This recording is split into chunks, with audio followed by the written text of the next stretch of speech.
ভারত পাকিস্তান দীর্ঘদিনের বৈরী সম্পর্কের কারণে ক্ষতিগ্রস্ত হচ্ছে এশিয়ান ক্রিকেট। দুই দেশের মধ্যে রাজনৈতিক টানাপোড়েন বাড়ার ফলে এবার তার প্রভাব সরাসরি পড়ল এশিয়া কাপে। চলতি বছরের সেপ্টেম্বরে অনুষ্ঠেয় এই টুর্নামেন্ট থেকে নিজেদের নাম প্রত্যাহার করে নিয়েছেন ভারত। প্রাথমিকভাবে ভারতই ছিল আসন্ন এশিয়া কাপের আয়োজক।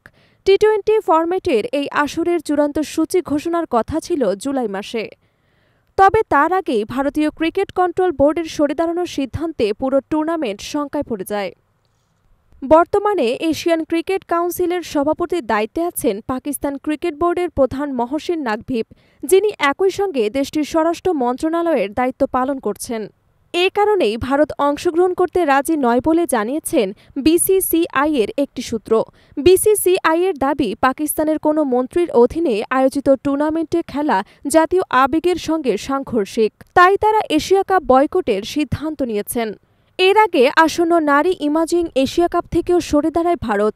বিসিসিআই জানিয়েছে, ভবিষ্যতে এসিসি আয়োজিত যে কোনো টুর্নামেন্টেও তারা সরকারের সিদ্ধান্ত মেনে একই নীতি অনুসরণ করবে। এশিয়া কাপকে ঘিরে বড় আর্থিক প্রত্যাশা ছিল সম্প্রচার এবং পৃষ্ঠপোষক প্রতিষ্ঠানের। 2024 সালে Sony pictures network India $170 million মার্কিন 8 বছরের জন্য এশিয়া কাপের সম্প্রচার স্বত্ব কিনেছিল।